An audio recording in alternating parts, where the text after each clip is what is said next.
తీసింది దానికి ఒక కన్సార్షియం వేసి ఏం చేసినాం తెలుసా? పైసలు ఇచ్చేటోడు ఒకడు, ఇల్లు కట్టేటోడు ఒకడు, దాన్ని మెయింటైన్ చేసేటోడు ఒకడు. ఇప్పటివరకు జిహెచ్ఎంసీ నుంచి 40,000 45,000 ఎకరాలు వస్తున్నాయి. హైదరాబాద్లో బైక్ పట్టుకొని వెళ్ళినోడు ఎల్బీ నగర్ నుంచి మన లంగరౌజ్కి పోవడానికి ఎంత టైం పడుతున్నది? మూసి కడుపులో కాసారమైంది, క్యాన్సర్ గడ్డయింది, మూసి వేగం తగ్గింది, రోగాలు వస్తున్నాయి. అక్కడ డెవలప్మెంట్ కూడా అక్కడ దాదాపు నేను అనుకుంటా ఒక 200-300 ఎకరాల నదీ తీర గర్భంలో వస్తుంది. అలాంటిది అట్లా G+2 అర్బన్ హౌసింగ్ చేసి మనం పేదలకు ఇల్లు కట్టించాలనే ప్రణాళిక దాంట్లో ఉంది. మీరే వేసింది, అది మీ దాంట్లోనే ఉన్నది.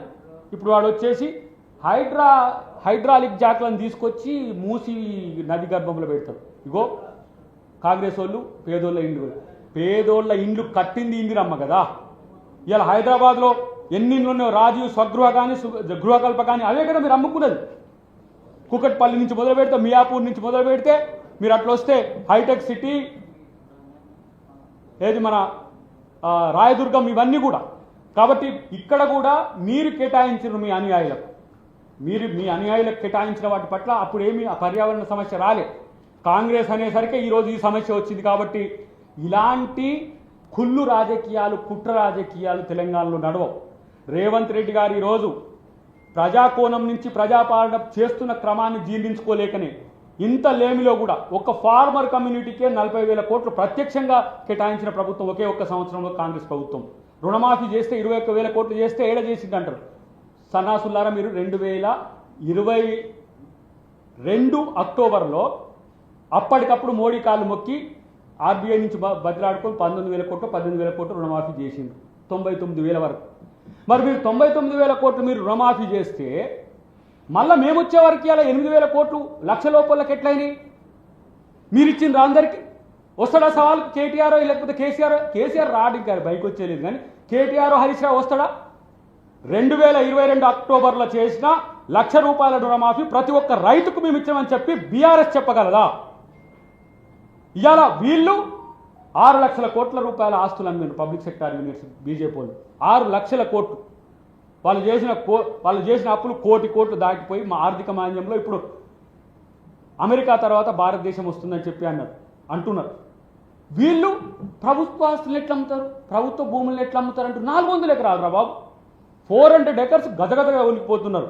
కానీ ఇవాళ లక్షల కోట్ల ఆస్తులు తెగనమ్మిన బీజేపీ, లక్షల కోట్ల అప్పులు చేసిన బీఆర్ఎస్ ఇవాళ కూని రాగం పాడుతున్నారు, ఏడుస్తున్నారు ప్రజలు. అబ్బా ఏం జీవకారుణ్యం అని చెప్తుంటే నవ్విపోదురుగాక. కాబట్టి ప్రజల కోసం కనీసము నటించకుండా, కనీసం ప్రజల సమస్యల్ని మా దృష్టికి తెచ్చే ప్రయత్నం చేస్తే ఇమ్మీడియట్గా ఏ సమస్య ఉన్నా దాన్ని మీతో కలిసి కూర్చొని చర్చించలేని ప్రభుత్వం కాదు కాంగ్రెస్ ప్రభుత్వం.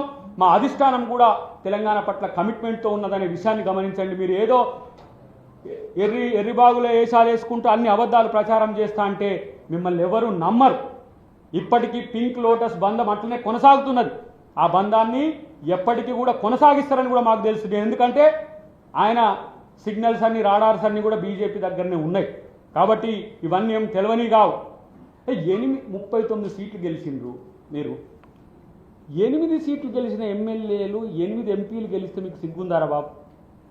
మీరే కదరా నాయన మొత్తం ఓట్లని బీజేపీకి ఏమని. బీజేపీ ఏంది, బీఆర్ఎస్ ఏంది, కమలం ఏంది, ఇది ఏందిరా బాబు? 2 వేసేయరంటే ఒక్క ఎంపీ సీట్ వచ్చిందా?